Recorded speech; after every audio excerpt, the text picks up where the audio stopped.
السلام علیکم۔ اپنے چینل پر ہم آپ سب کو خوش آمدید کہتے ہیں۔ ہر روز ایک نئی کہانی کو سننے کے لیے ہمارے چینل کو سبسکرائب کر لیں اور کہانی کو مکمل سنیں۔ شکریہ۔ رات کا آخری پہر تھا اور شہر کی گلیوں میں سناٹا چھایا ہوا تھا۔ ہوٹل کی 12ویں منزل پر موجود اس کمرے میں بھی ایک عجیب قسم کی خاموشی تھی، مگر یہ خاموشی کسی سکون کا حصہ نہیں تھی۔ یہ وہ خاموشی تھی جو کسی طوفان کے گزر جانے کے بعد باقی رہتی ہے، جب ہوا تھم جاتی ہے مگر تباہی کے نشان ہر طرف بکھرے پڑے ہوتے ہیں۔ کمرے کی مدھم روشنی میں دیواریں بھی کچھ بول رہی تھیں، مگر ان کی زبان کوئی نہیں سمجھ سکتا تھا۔ بستر کے ایک کنارے پر باکر بے سدھ پڑا تھا، اس کا چہرہ ایک عجیب بے رنگی میں ڈوبا ہوا تھا، جیسے کسی نے اس کے وجود سے تمام روشنی کھینچ لی ہو۔ اس کی سانسیں چل رہی تھیں، مگر وہ سانسیں بھی کسی زندہ انسان کی سانسیں نہیں لگتی تھیں۔ اس کے ہاتھ بستر کی سفید چادر پر تھے، بے جان سے پڑے ہوئے، اور چہرے پر بے خبری کا وہ تاثر تھا جو نیند اور بے ہوشی کی درمیانی کیفیت میں ہوتا ہے۔ وہ اس وقت سوچنے سمجھنے کی حالت میں نہیں تھا، اور شاید یہی سب سے بڑی ستم ظریفی تھی کہ جو کچھ اس پر گزری وہ اسے یاد بھی نہیں رہنے والا تھا۔ بستر سے چند قدم دور عظمیٰ بیٹھی تھی، اس کے ہاتھ میں ایک خالی گلاس تھا جسے وہ کانپتی انگلیوں سے تھامے ہوئی تھی۔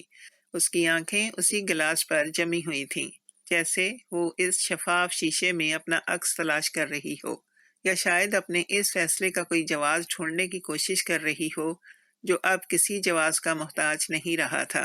اس کے چہرے پر کئی کیفیتیں ایک ساتھ موجود تھیں، اور کوئی بھی پوری طرح سے ابھری ہوئی نہیں تھی۔ خوف تھا، مگر وہ خوف ابھی اپنی پوری شدت کے ساتھ نہیں آیا تھا۔ ایک عجیب سا اطمینان بھی تھا جو کسی غلط کام کے بعد بھی کبھی کبھار آ جاتا ہے، جب انسان برسوں کی دبی ہوئی کوئی خواہش پوری کر لیتا ہے، اور اس اطمینان کے ساتھ ہی پچھتاوے کا ایک ہلکا سا دھواں بھی اٹھ رہا تھا، مگر ابھی وہ دھواں اتنا گہرا نہیں تھا کہ اس کی آنکھوں میں آنسو آ سکیں۔ وہ جانتی تھی کہ کچھ دیر پہلے اس کمرے میں جو کچھ ہوا تھا اس نے 2 انسانوں کی زندگیاں ہمیشہ کے لیے بدل دی ہیں۔ ایک لکیر عبور ہو چکی تھی جو کبھی واپس نہیں کھینچی جا سکتی۔ ایک دروازہ بند ہو چکا تھا جسے دوبارہ کھولنا ممکن نہیں تھا۔ وہ عظمیٰ جو صبح اس کمرے میں داخل ہوئی تھی اب وجود نہیں رکھتی تھی، اور باقر جو کل تک اس کا داماد تھا اور اسے ماں کا درجہ دیتا تھا اب اس کے ساتھ ایک ایسے راز میں جڑا ہوا تھا جسے وہ جانتا بھی نہیں تھا۔ تبھی دروازے پر 3 زوردار دستکیں ہوئیں۔ عظمیٰ کے ہاتھ سے گلاس چھوٹتے چھوٹتے بچا، وہ چونک کر کھڑی ہوئی اور اس کی نگاہیں پہلے دروازے کی طرف گئیں، پھر باقر کی بے حس جسم کی طرف، اور پھر میز پر رکھے اس موبائل فون کی طرف جو اچانک روشن ہو گیا تھا۔ موبائل کی اسکرین پر ایک نام بار بار چمک رہا تھا، ہر بار روشن ہو کر بجھ رہا تھا اور پھر روشن ہو رہا تھا، جیسے کوئی ہار نہیں مان رہا۔ عظمیٰ نے وہ نام پڑھا اور اس کے پاؤں تلے سے زمین نکل گئی۔ فون کرنے والی کوئی اجنبی ہستی نہیں تھی، کوئی دوست نہیں تھی، کوئی رشتہ دار نہیں تھا۔ فون کرنے والی اس کی اپنی بیٹی تھی، باقر کی بیوی۔ وہ لڑکی تھی جسے عظمیٰ نے اپنے خون سے جنا تھا، اپنے ہاتھوں سے پالا تھا، اور جس کی خوشی کے لیے کبھی ظاہری طور پر کوئی قربانی دینے سے گریز نہیں کیا تھا۔ اس نام کو دیکھتے ہی عظمیٰ کے سینے میں ایک عجیب سا درد اٹھا، جیسے کسی نے بہت تیز دھار چیز سے اندر سے کاٹا ہو۔ دروازے پر پھر دستک ہوئی، اور اس بار زیادہ زور سے ہوئی، مگر عظمیٰ کے ذہن میں اس وقت ایک اور خیال آ رہا تھا جو اس سے بھی زیادہ پریشان کن تھا۔ اس نے جلدی سے باقر کا فون اٹھایا اور اسکرین کو غور سے دیکھنے لگی۔ فون لاک تھا، مگر اسکرین پر ایک چھوٹا سا نشان نظر آیا جو اس کے دل کو ڈبو گیا۔ باقر کے موبائل کا وائس ریکارڈر ابھی تک چل رہا تھا۔ اس کی اسکرین کے اوپری کونے میں ایک سرخ نقطہ ٹمٹما رہا تھا، اور وقت کا ہندسہ مسلسل آگے بڑھ رہا تھا، یہ بتاتے ہوئے کہ ریکارڈنگ کئی گھنٹوں سے جاری ہے۔ عظمیٰ کو نہیں معلوم تھا کہ اس موبائل میں کیا محفوظ ہو چکا ہے، مگر اس سرخ نقطے کو دیکھتے ہی اس کے پورے جسم میں ایک لہر دوڑ گئی۔ اس رات کی ہر آواز، ہر لفظ، ہر سرگوشی اس چھوٹے سے آلے میں بند ہو چکی تھی، اور عظمیٰ کو ابھی یہ بھی نہیں معلوم تھا کہ اس آواز میں آخر کیا کیا ہے جو اس کی اپنی آواز میں قید ہو چکا ہے۔ دروازے پر تیسری بار دستک ہوئی اور اس کی بیٹی کا نام پھر موبائل اسکرین پر چمکا۔ عظمیٰ کی زندگی بظاہر ہر اس چیز سے بھری ہوئی تھی جس کے لیے لوگ عمر بھر دعائیں مانگتے ہیں، ایک بڑا اور خوبصورت گھر جس کے ہر کمرے میں مہنگا فرنیچر سجا ہوا ہو، الماریاں بہترین کپڑوں سے بھری ہوئی تھیں، باورچی خانے میں کسی چیز کی کمی نہیں تھی، اور گاڑی ہمیشہ دروازے کے باہر کھڑی رہتی تھی۔ اس کا شوہر کامران شہر کے مانے ہوئے کاروباری لوگوں میں شمار ہوتا تھا، اور اس کے نام پر کئی ہوٹل تھے جن میں سے بعض دوسرے شہروں میں بھی پھیلے ہوئے تھے۔ جب بھی کوئی تقریب ہوتی، عظمیٰ سب سے اچھے کپڑوں میں ملبوس ہوتی، سب سے قیمتی زیور پہنے ہوئے ہوتی، اور کامران اسے فخر سے اپنے ساتھ لے جاتا۔ مہمانوں کے سامنے وہ ایک مثالی جوڑا نظر آتے تھے، مگر گھر کے دروازے بند ہونے کے بعد جو خاموشی چھا جاتی تھی وہ کسی کو نظر نہیں آتی تھی۔ کامران ایک ایسا انسان تھا جو محبت کرنا جانتا تھا، مگر اس محبت کو ظاہر کرنا نہیں جانتا تھا، یا شاید وہ یہ سمجھتا ہی نہیں تھا کہ محبت ظاہر کرنے کی بھی ضرورت ہوتی ہے۔ اس کے نزدیک بیوی کی ذمہ داری صرف اتنی تھی کہ اس کی ضروریات پوری ہوں، اس کے گھر میں کوئی کمی نہ ہو، اور وہ سماج کے سامنے اچھی طرح پیش ہو سکے۔ وہ یہ سب کرتا بھی تھا اور بڑی فراخ دلی سے کرتا تھا۔ عظمیٰ جو کپڑا چاہتی مل جاتا، جو چیز خریدنی ہوتی پیسے مل جاتے، جہاں جانا ہوتا گاڑی حاضر رہتی، مگر یہ سب دینے کے باوجود کامران نے کبھی یہ نہیں پوچھا کہ عظمیٰ کے اندر کیا چل رہا ہے، اس کے دل میں کیا ہے، وہ رات کو اکیلی کمرے میں کیوں جاگتی رہتی ہے۔ ابتدا میں عظمیٰ نے خود کو سمجھایا کہ یہی زندگی ہے، اور شاید تمام گھروں میں ایسا ہی ہوتا ہے۔ اس نے اپنی سہیلیوں کو دیکھا جن کے شوہر اس سے بھی زیادہ سرد مہر تھے، اور اپنے آپ کو تسلی دی کہ کامران کم از کم ان سے بہتر ہے، مگر وقت کے ساتھ یہ تسلی کمزور پڑتی گئی اور تنہائی کا احساس گہرا ہوتا چلا گیا۔ کامران صبح جلدی نکل جاتا اور رات کو دیر سے آتا، جب آتا تو تھکا ہوا ہوتا اور کھانے کے فوراً بعد سو جاتا۔ ہفتے میں شاید ایک دو مرتبہ وہ دونوں ایک ہی کمرے میں ایک ساتھ بیٹھتے، مگر اس بیٹھنے میں بھی کوئی گفتگو نہیں ہوتی تھی، کوئی نظر نہیں ملتی تھی، کوئی لمس نہیں ہوتا تھا۔ عظمیٰ نے کئی بار کوشش کی کہ کامران سے اپنے دل کی بات کرے۔ ایک بار اس نے ہمت کر کے کہا کہ وہ تنہا محسوس کرتی ہے اور چاہتی ہے کہ کامران کبھی کبھار اس کے ساتھ وقت گزارے۔ کامران نے اسے گھور کر دیکھا اور کہا کہ وہ سارا دن کس کے لیے کام کرتا ہے، گھر کس لیے چلاتا ہے، اتنی دولت کس کے لیے جمع کر رہا ہے۔ اس نے کہا کہ عظمیٰ ناشکری کر رہی ہے، اور اسے اندازہ نہیں کہ کتنی عورتیں اس جیسی زندگی کے لیے ترستی ہیں۔ اس کے بعد عظمیٰ نے وہ موضوع دوبارہ نہیں چھیڑا۔ وہ جان گئی تھی کہ کامران کے نزدیک دولت اور جذبات ایک ہی چیز ہیں، اور جو انسان مادی آسائشیں دے رہا ہو اسے جذباتی قربت کا حساب نہیں دینا پڑتا۔ سال گزرتے گئے اور عظمیٰ کے اندر ایک ایسا خلا بنتا چلا گیا جو کسی بھی چیز سے نہیں بھرتا تھا۔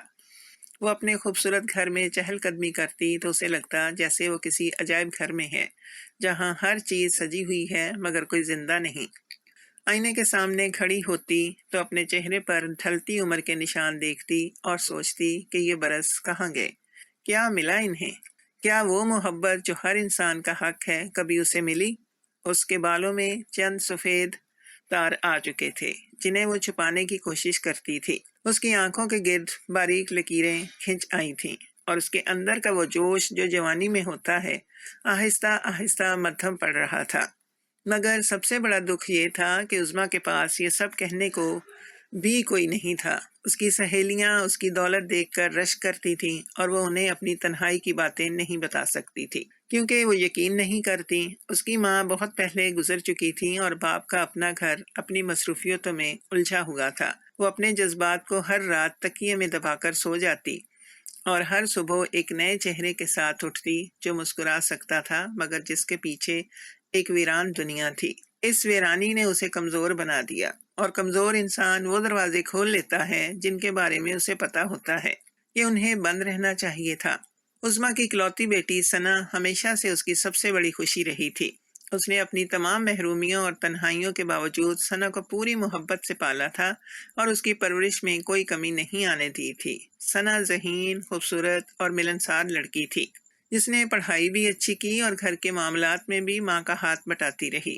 عظمیٰ کو یقین تھا کہ ثنا کی شادی اچھی جگہ ہوگی اور وہ خوشی پائے گی جو خود عظمیٰ کو کبھی نصیب نہ ہوئی۔ جب باقر کا رشتہ آیا تو عظمیٰ نے پہلی ملاقات میں ہی محسوس کر لیا تھا کہ یہ لڑکا کچھ مختلف ہے۔ باقر درمیانے قد کا، گندمی رنگ کا اور سادہ لباس میں ملبوس ایک ایسا نوجوان تھا جس کے چہرے پر کوئی بناوٹ نہیں تھی، جب وہ بات کرتا تو الفاظ سیدھے دل سے نکلتے تھے، جب سنتا تو پوری توجہ سے سنتا تھا، اور جب مسکراتا تو اس مسکراہٹ میں کوئی حساب کتاب نہیں ہوتا تھا۔ اس کے پاس کامران جیسی دولت نہیں تھی، بڑے ہوٹل نہیں تھے، برسوں کی جمع کی ہوئی جائیداد نہیں تھی، مگر اس کے پاس وہ چیز تھی جو کامران کے پاس کبھی نہیں تھی، اور وہ تھی انسانوں کی قدر کرنے کی صلاحیت۔ ثنا اور باقر کی شادی ہوئی اور وہ عظمیٰ کے گھر کے قریب ہی رہنے لگے تاکہ ثنا ماں کے قریب رہے۔ باقر نے پہلے دن سے عظمیٰ کو وہ احترام دیا جو ایک بیٹا اپنی ماں کو دیتا ہے۔ یہ احترام کوئی دکھاوا نہیں تھا، کوئی رسم نہیں تھی جو شادی کے بعد نبھانی پڑتی ہے، یہ اس کی فطرت کا حصہ تھا۔ جب بھی وہ آتا تو پہلے عظمیٰ کا حال پوچھتا، اگر وہ بیمار ہوتی تو دوا لے آتا، اور بھول جاتا تو یاد دلاتا۔ ایک بار عظمیٰ کو ڈاکٹر کے پاس جانا تھا اور کامران کے ڈرائیور کو کوئی اور کام تھا۔ باقر کو پتہ چلا تو اس نے اپنا کام چھوڑ کر عظمیٰ کو خود لے گیا، ڈاکٹر کے کمرے کے باہر انتظار کیا اور واپس گھر چھوڑنے کے بعد پانی کا گلاس بھی لا کر دیا۔ عظمیٰ نے اس دن کامران کو یاد کیا جو ایک بار بھی کبھی اس طرح اس کے ساتھ نہیں آیا تھا۔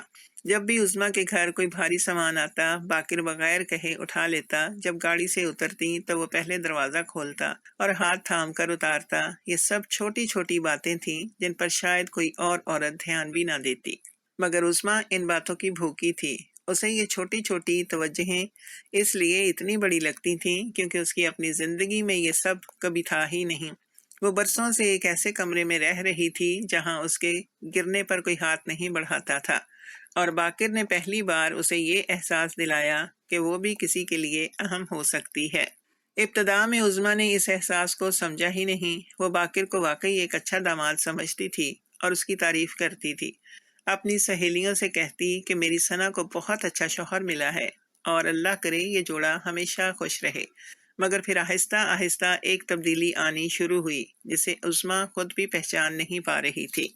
جن دنوں باقر نہیں آتا تھا ان دنوں عظمیٰ کا دل بے چین رہتا۔ وہ ثنا کو فون کرتی اور بے مطلب بہانے بناتی تاکہ پوچھ سکے کہ باقر آج گھر پر ہے یا نہیں۔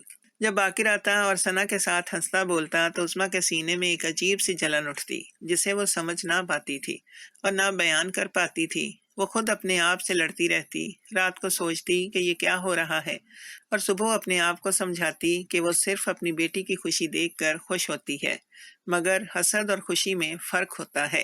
اور آہستہ آہستہ اسے خود بھی اندازہ ہونے لگا کہ جو کیفیت اس کے اندر ہے وہ محض ایک ماں کی خوشی نہیں ہے۔ باقر کی ایک نظر اس کے چہرے پر پڑتی تو اس کے دل میں ایک لہر اٹھتی، باقر کی آواز کانوں میں پڑتی تو وہ اپنے آپ کو روکنے کی کوشش کرتی، مگر وہ آواز دیر تک ذہن میں گونجتی رہتی کہ سب کتنا غلط تھا۔ یہ عظمیٰ کو بخوبی معلوم تھا، وہ کوئی بچی تو تھی نہیں جسے صحیح غلط کا فرق نہ پتہ ہو۔ وہ ایک ادھیڑ عمر عورت تھی جو ایک ماں بھی تھی اور ایک شادی شدہ عورت بھی۔ باقر اس کا داماد تھا، اس کی اپنی بیٹی کا شوہر تھا، ایک ایسا انسان جو اسے ماں کہتا تھا اور سچے دل سے ماں کا احترام بھی دیتا تھا۔ عظمیٰ جانتی تھی کہ اس کے اندر جو آگ بھڑک رہی ہے اسے فوری طور پر بجھانا ضروری ہے، مگر تنہائی کی آندھی میں بھڑکتی ہوئی آگ بجھانا آسان نہیں ہوتا۔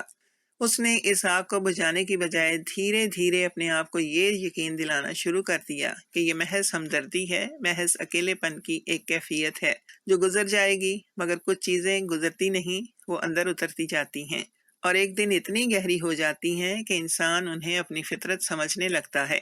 کامران کے کاروبار میں ایک ایسا مرحلہ آیا جو اچانک سے آیا اور جس نے سب کے معمولات کو ایک جھٹکے میں بدل دیا۔ اس کے ایک دور دراز شہر میں واقع ہوٹل کے مالی حسابات میں گڑبڑ پکڑی گئی تھی۔ ماہانہ آمدنی اور اخراجات کے اعداد و شمار میل نہیں کھا رہے تھے، کچھ دستاویزات ادھوری تھیں اور کچھ معاہدوں پر دستخط باقی تھے جن کی آخری تاریخ قریب آ رہی تھی۔ کامران کے مینیجر نے اسے خبردار کیا کہ اگر یہ معاملہ جلد حل نہ ہوا تو ہوٹل کا لائسنس خطرے میں پڑ سکتا ہے اور ایک بڑا معاہدہ ہاتھ سے نکل سکتا ہے۔ کامران نے فوری طور پر کسی قابل اعتماد شخص کو وہاں بھیجنے کا فیصلہ کیا جو تمام کاغذات کی جانچ پڑتال کر سکے، غلطیاں درست کروا سکے اور ضروری دستخط حاصل کر کے واپس آ سکے۔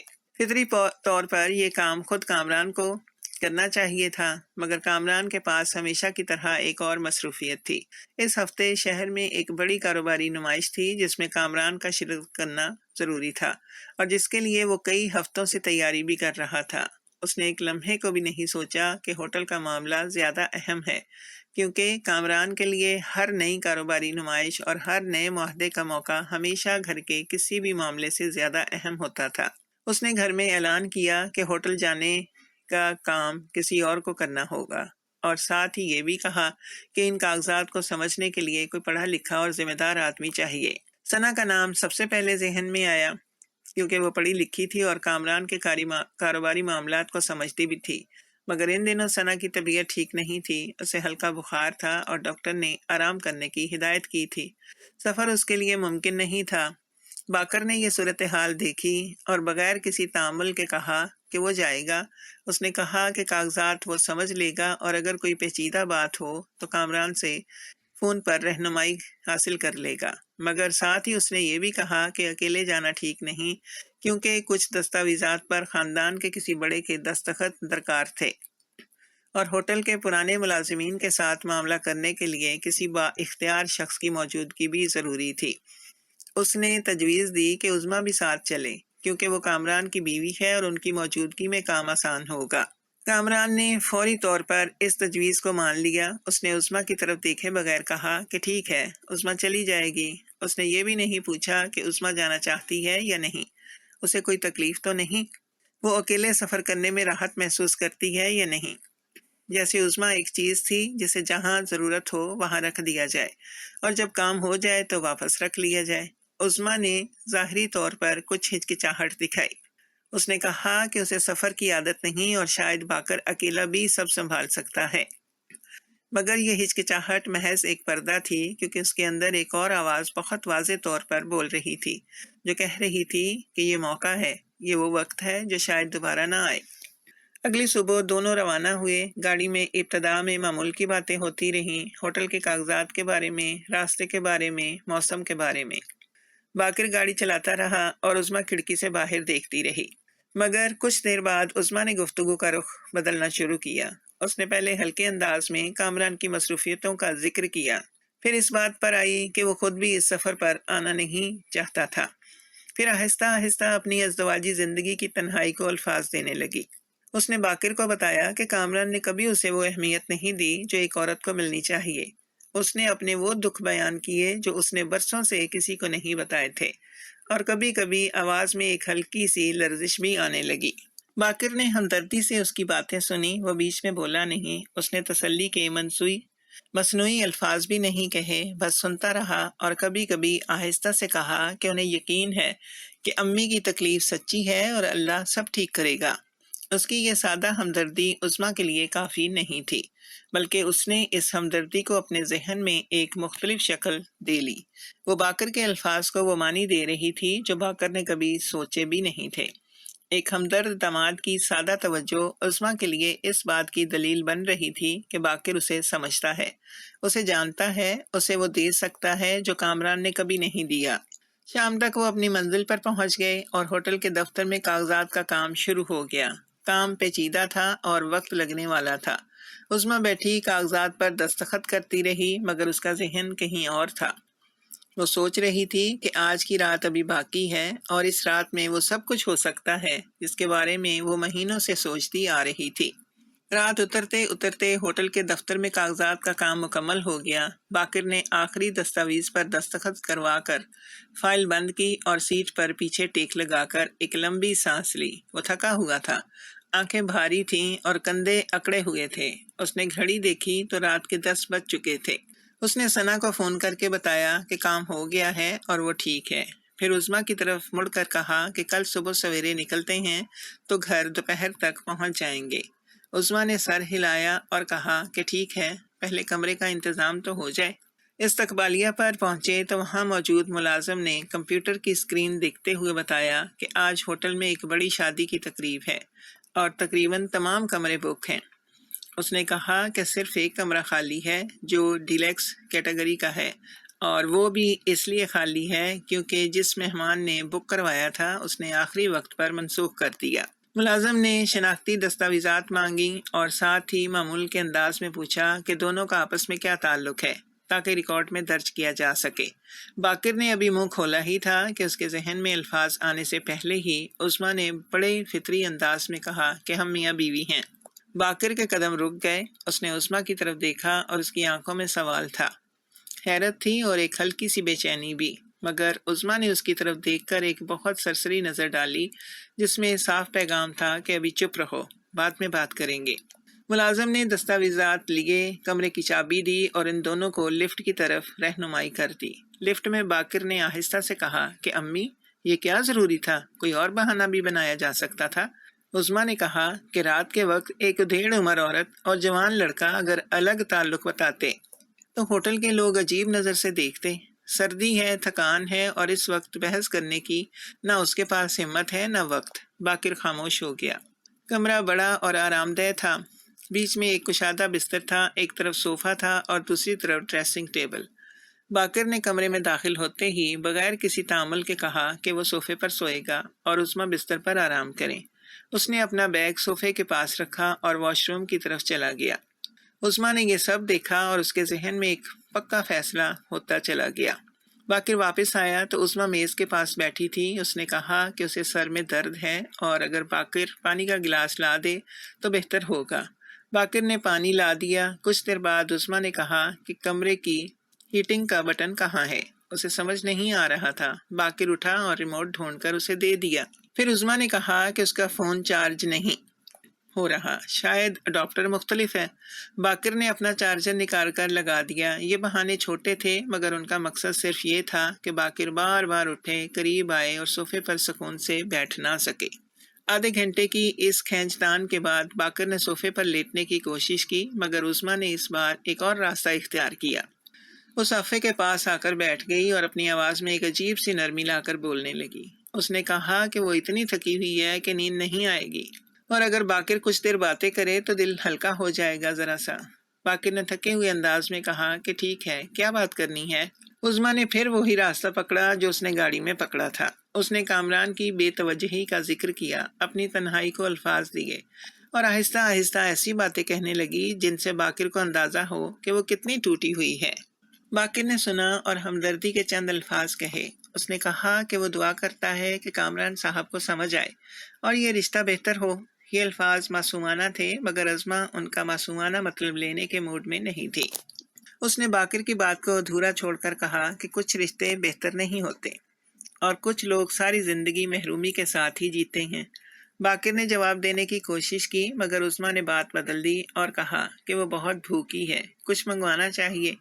باقر نے روم سروس کو فون کیا اور کھانا منگوایا۔ کھانے کے دوران عظمیٰ نے ماحول کو معمول پر لانے کی کوشش کی، ہلکی پھلکی باتیں کی اور باقر کو تھوڑا سا یقین دلایا کہ سب ٹھیک ہے۔ باقر کو اس وقت نہیں معلوم تھا کہ یہ ٹھیک ہونا محض ایک وقفہ ہے اور اس رات کا سب سے اندھیرا حصہ تو ابھی باقی ہے۔ کھانا ختم ہونے کے بعد باقر نے صوفے کی طرف قدم بڑھائے اور کہا کہ اب سو جانا چاہیے کیونکہ صبح جلدی نکلنا ہے۔ عظمیٰ نے اسے روکا اور کہا ابھی بس ایک کام باقی ہے۔ اس نے میز کی طرف جا کر ایک گلاس نکالا اور کہا کہ اس ہوٹل کا ایک خاص مشروب ہے جو یہاں کے ہر کمرے میں رکھا جاتا ہے اور جو مہمان ایک بار پی لے وہ بھول نہیں پاتا۔ باقر نے مسکرا کر کہا کہ وہ ایسی چیزیں نہیں پیتا اور اسے ضرورت نہیں۔ عظمیٰ نے اصرار نہیں کیا، بس ہاں میں سر ہلایا اور خود مشروب تیار کرنے لگی۔ باقر صوفے پر بیٹھ کر اپنا فون دیکھنے لگا۔ اس نے ثنا کو ایک صوتی پیغام ریکارڈ کرنا شروع کیا جس میں وہ اسے بتا رہا تھا کہ کام مکمل ہو گیا ہے اور کل وہ گھر ہوگا۔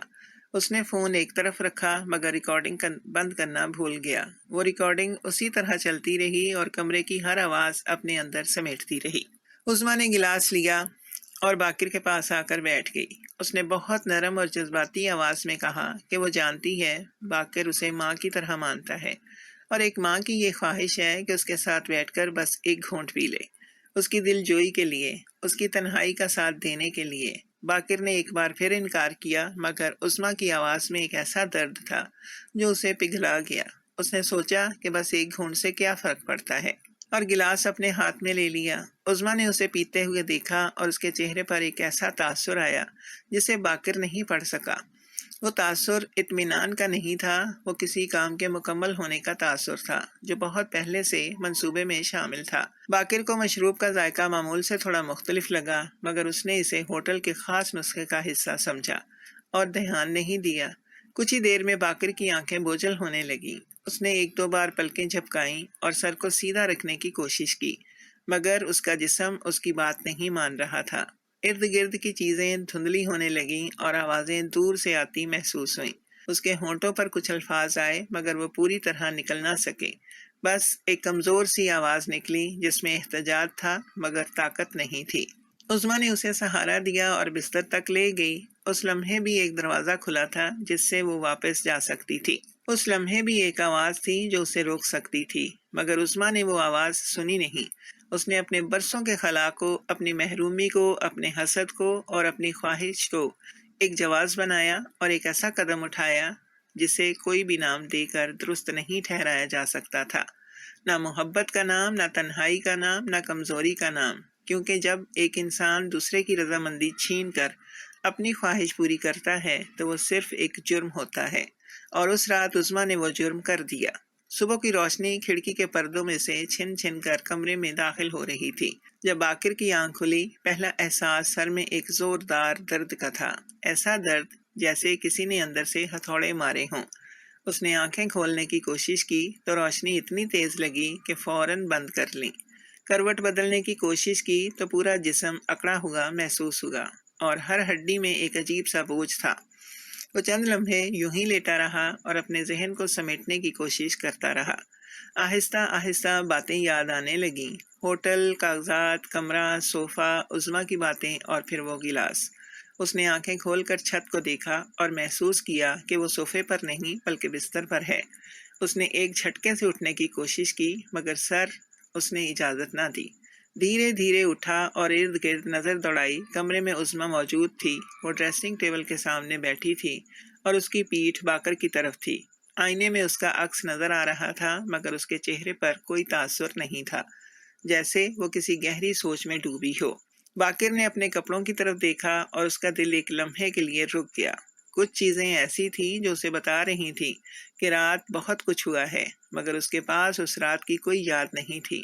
وہ لمحہ جب اس کی آنکھیں بند ہوئی تھیں، اس کے بعد سے صبح تک ایک مکمل خلا تھا، ایک سیاہ اور خاموش خلا جس میں کچھ بھی نہیں تھا۔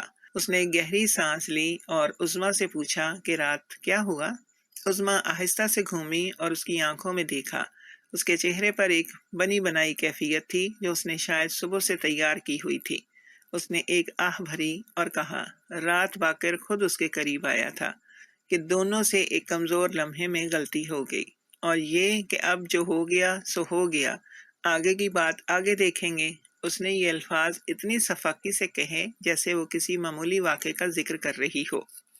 باقر کا دماغ ایک لمحے کے لیے خالی ہو گیا، پھر اس کے اندر ایک طوفان اٹھا۔ اس نے کہا، یہ ممکن نہیں، اسے کچھ یاد نہیں، وہ کبھی ایسا نہیں کر سکتا۔ وہ ثنا سے محبت کرتا ہے، وہ عظمیٰ کو ماں کا درجہ دیتا ہے، اور یہ سب غلط ہے، بالکل غلط ہے۔ اس کی آواز میں غصہ تھا مگر اس سے زیادہ ایک گہری بے بسی تھی، کیونکہ وہ جانتا تھا کہ اس کے پاس اپنی بات کو ثابت کرنے کے لیے کچھ نہیں ہے، نہ یادیں، نہ گواہ، نہ کوئی اور ثبوت۔ عظمیٰ نے اس کی بات سنی اور پھر اپنا اصل ہتھیار نکالا۔ اس نے بہت پرسکون آواز میں کہا کہ باقر جو چاہے سوچے، مگر اگر اس نے زبان کھولی تو سب سے پہلے اس کی اپنی بیوی اس پر یقین نہیں کرے گی۔ اس نے کہا کہ ہوٹل کے ریکارڈ میں وہ دونوں میاں بیوی کے طور پر درج ہیں۔ کمرہ ایک تھا اور رات 7 گزری۔ باہر کوئی بھی دیکھے گا تو باقر ہی کو قصوروار ٹھہرائے گا، کیونکہ وہ ایک جوان آدمی اور ایک بزرگ عورت کے درمیان اگر کچھ ہوا ہو تو الزام ہمیشہ مرد پر آتا ہے۔ اس نے کہا کہ ثنا کی زندگی اور اس کا گھر بچانا چاہتا ہے، تو چپ رہے، خاموشی میں ہی سب کی بھلائی ہے۔ باقر نے عظمیٰ کو دیکھا اور پہلی بار اسے اس چہرے کے پیچھے چھپا ہوا وہ انسان نظر آیا جسے اس نے کبھی نہیں دیکھا تھا۔ یہ وہ عورت نہیں تھی جو اسے دوا لانے پر شکریہ کہتی تھی، یہ وہ ماں نہیں تھی جس کے لیے وہ گاڑی کا دروازہ کھولتا تھا، یہ کوئی اور ہی تھی، بالکل کوئی اور، جس نے اپنی خواہش کے لیے اس کی بے بسی کا فائدہ اٹھایا اور اب اسی بے بسی کو اس کے خلاف استعمال کر رہی تھی۔ باقر کے ہاتھ کانپ رہے تھے جب اس نے اپنا سامان اٹھایا۔ وہ کچھ نہیں بولا کیونکہ اس وقت اس کے پاس الفاظ نہیں تھے۔ جو کچھ ہوا تھا اسے سمجھنے کے لیے وقت چاہیے تھا، اور جو کچھ کرنا تھا اسے کرنے کے لیے ہمت چاہیے تھی۔ دونوں اس وقت اس کے پاس نہیں تھے۔ وہ کمرے سے نکلا اور لفٹ میں کھڑا ہو کر دروازے کو گھورتا رہا۔ نیچے لابی میں آیا تو باہر کی ٹھنڈی ہوا اس کے چہرے سے ٹکرائی، مگر اندر کا گھٹن ختم نہیں ہو سکی۔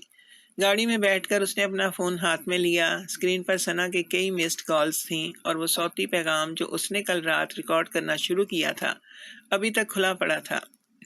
اس نے پیغام کی لمبائی دیکھی تو کئی گھنٹے بنتے تھے۔ اس نے بٹن دبایا اور فون واپس جیب میں رکھ لیا، مگر اس فون کے اندر جو کچھ محفوظ ہو چکا تھا اس کا اسے ابھی پوری طرح اندازہ نہیں تھا۔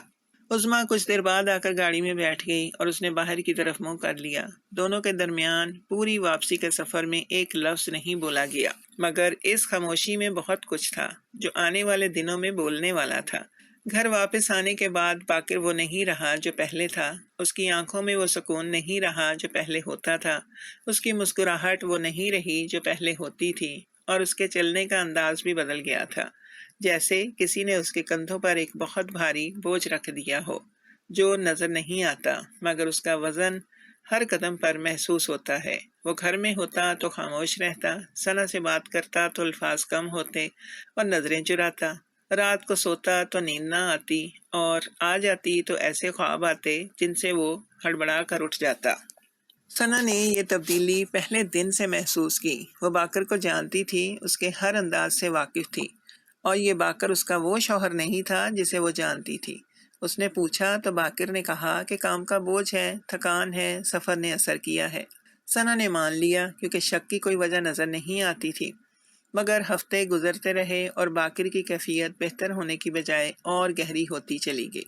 وہ کھانا کم کھاتا، باہر کم نکلتا، اور اگر کسی ہوٹل یا سفر کا ذکر کرتا تو اس کے چہرے پر ایک ایسی کیفیت آتی جسے ثنا پڑھ نہیں پاتی تھی، مگر محسوس کرتی تھی۔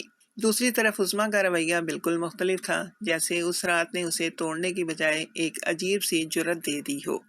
وہ پہلے سے زیادہ بے باک ہو گئی تھی۔ کچھ دن بعد باقر کے فون پر ایک پیغام آیا جو عظمیٰ کی طرف سے تھا۔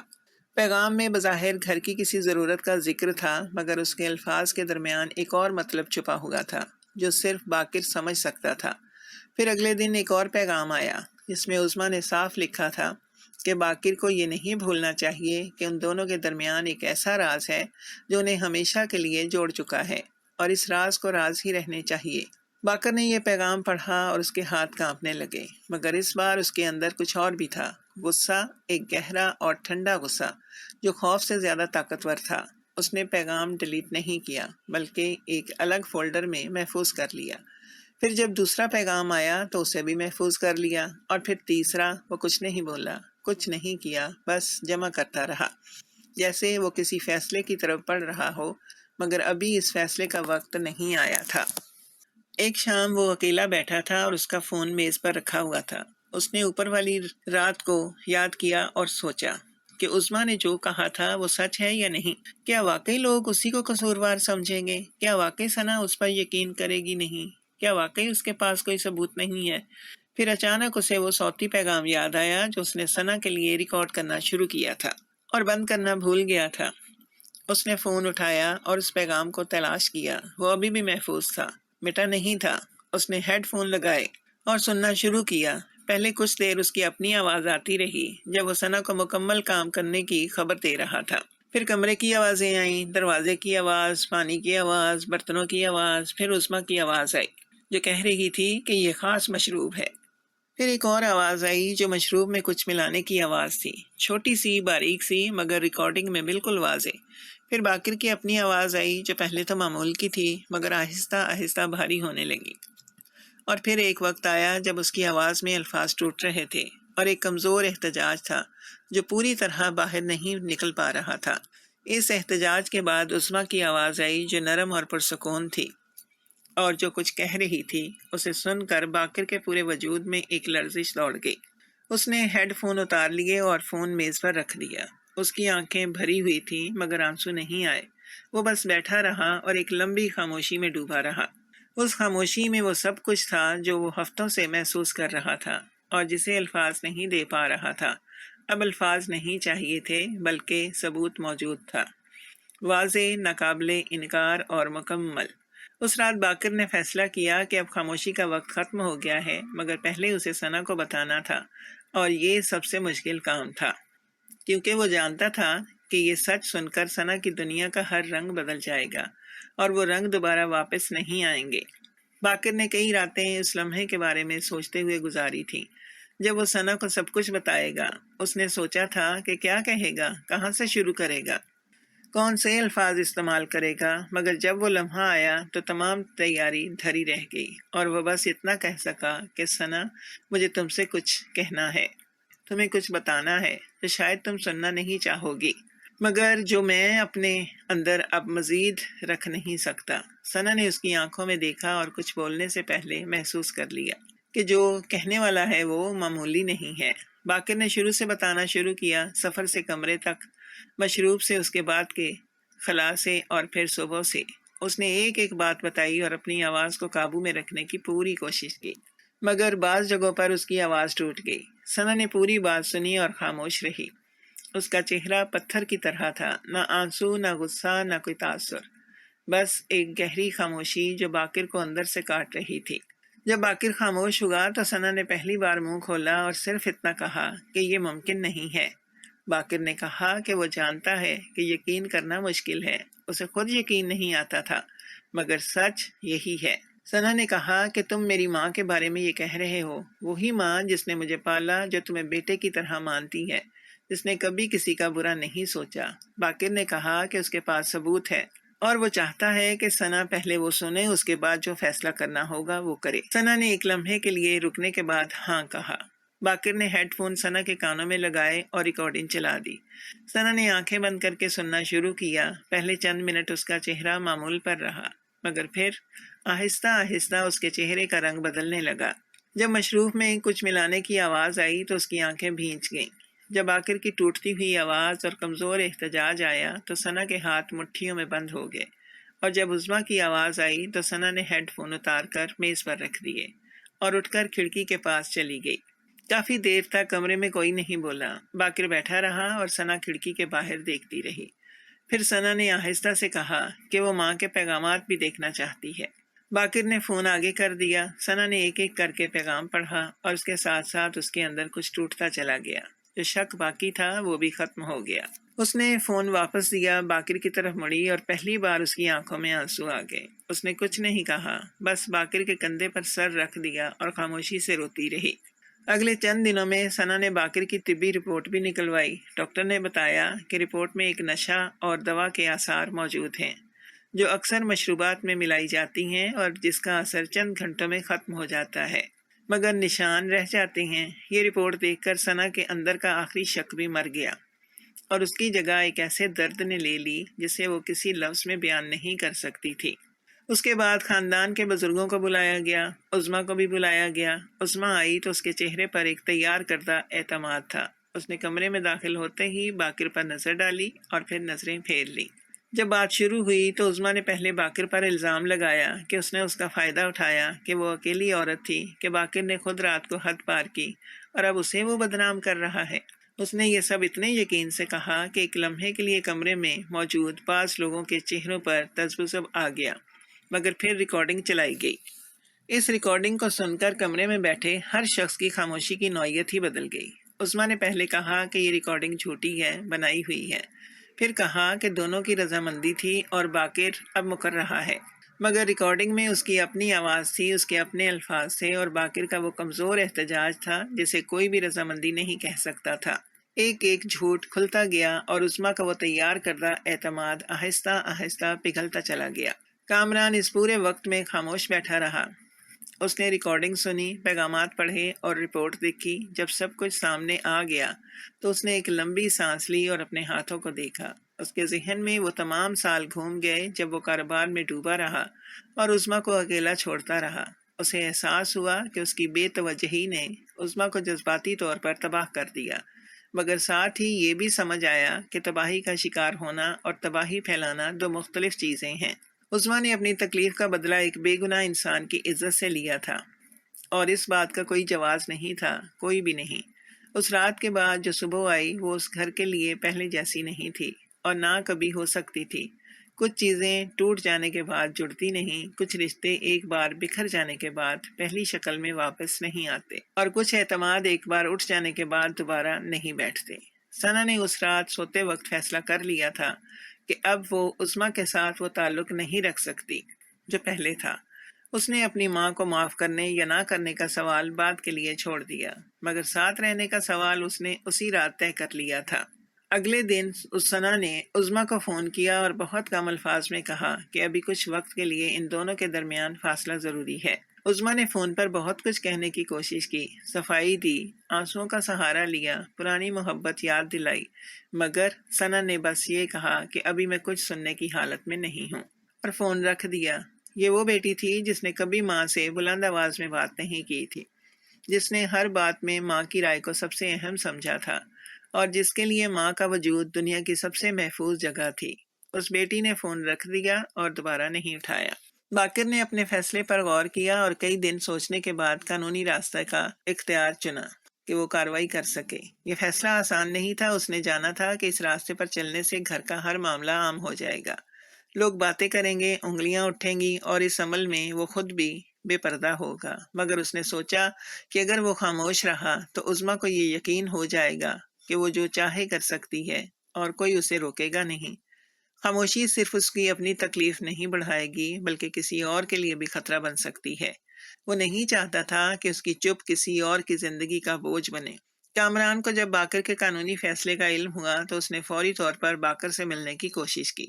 وہ گھبرایا ہوا تھا، مگر اس کی گھبراہٹ باقر کے درد کے لیے نہیں تھی۔ اس کی گھبراہٹ اپنے کاروبار کے لیے تھی، اپنی سماجی ساکھ کے لیے تھی، ان لوگوں کے سامنے اپنی عزت کے لیے تھی جن کے ساتھ وہ میزوں پر بیٹھ کر معاہدے کرتا تھا۔ اس نے باقر کو سمجھانے کی کوشش کی کہ معاملہ خاندان کے اندر رہنا چاہیے، باہر جائے گا تو سب کا نقصان ہوگا۔ اس نے باقر کو پیسوں کی بھی بات کی اور اس معاملے کو دبانے کے لیے ہر وہ دلیل دی جو ایک بے حس آدمی دے سکتا ہے۔ ثنا نے یہ سب سنا اور پہلی بار اپنے باپ کے سامنے کھڑی ہو گئی۔ اس نے کامران سے کہا کہ جس دن آپ نے ماں کی تنہائی کو اہمیت نہیں دی، اس دن یہ سب شروع ہوا تھا۔ آپ کی بے توجہی نے ماں کو توڑا، مگر ماں نے جو کیا وہ اس توڑنے کا جواب نہیں تھا، وہ ایک جرم تھا، اور اب آپ اس جرم کو بھی اپنی ساکھ کی چادر تلے دبانا چاہتے ہیں۔ میں اس میں شریک نہیں ہوں گی۔ باقر کا فیصلہ درست ہے اور میں اس کے ساتھ ہوں۔ کامران نے ایک لمحے کے لیے اپنی بیٹی کو دیکھا اور اسے پہلی بار یہ احساس ہوا کہ اس کی بیٹی بڑی ہو چکی ہے، اتنی بڑی کہ اب وہ اسے چپ نہیں کروا سکتا۔ قانونی عمل شروع ہوا اور عظمیٰ کو سرکاری سطح پر طلب کیا گیا۔ وہاں بھی اس نے پہلے انکار کیا، پھر کہا کہ رضامندی تھی، پھر کہا کہ ریکارڈنگ جھوٹی ہے، مگر جب ماہرین نے ریکارڈنگ کی تصدیق کی، طبی رپورٹ سامنے آئی اور پیغامات کا ریکارڈ پیش کیا گیا تو عظمیٰ کے پاس کوئی راستہ نہیں بچا۔ اس نے آخرکار اعتراف کیا، مگر اس اعتراف میں بھی ایک عجیب بات تھی۔ اس نے کہا کہ اس نے باقر سے محبت کی تھی، اور محبت میں انسان غلطی کر بیٹھتا ہے۔ ثنا نے یہ سنا اور اپنی ماں کی آنکھوں میں دیکھ کر کہا، اگر یہ محبت تھی تو اس نے مشروب میں دوا کیوں ملائی؟ محبت اجازت مانگتی ہے، دوا نہیں ملاتی۔ اس نے جو کیا وہ محبت نہیں تھی، وہ ایک ایسے انسان کی خواہش تھی جو اپنی تنہائی سے اتنی تھک گئی تھی کہ اس نے دوسرے کی رضامندی کو اپنی خواہش سے کم اہم سمجھا تھا۔ عظمیٰ کے پاس اس بات کا کوئی جواب نہیں تھا۔ وقت کے ساتھ کہانی اپنے اختتام کی طرف آئی۔ ثنا اور باقر نے اپنی زندگی کو دوبارہ جوڑنے کی کوشش کی، آہستہ آہستہ، ایک دن کر کے۔ یہ آسان نہیں تھا، کیونکہ کچھ زخم بھرتے نہیں ہیں، بس ڈھک جاتے ہیں، مگر وہ دونوں ایک دوسرے کے ساتھ تھے، اور یہ ساتھ ہی ان کی سب سے بڑی طاقت تھی۔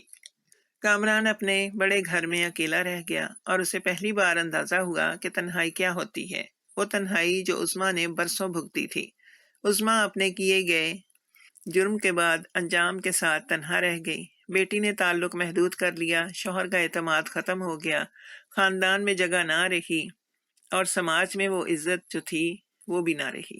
وہ اپنے کمرے میں بیٹھی سوچتی رہتی کہ کہاں غلطی ہوئی، مگر جواب ہمیشہ ایک ہی آتا، غلطی اس لمحے سے شروع نہیں ہوئی تھی جب اس نے دوا ملائی تھی، غلطی اس لمحے سے شروع ہوئی تھی جب اس نے اپنی خواہش کو دوسرے انسان کی رضامندی سے زیادہ اہم سمجھ لیا تھا، جب اس نے اپنے درد کا جرم اس کو جواز بنا لیا تھا، اور جب اس نے یہ فیصلہ کر لیا تھا کہ اس کی تنہائی کی قیمت کوئی اور بھرے گا، تنہائی نے اسے مجرم نہیں بنایا، مجرم اس نے خود کو بنایا تھا۔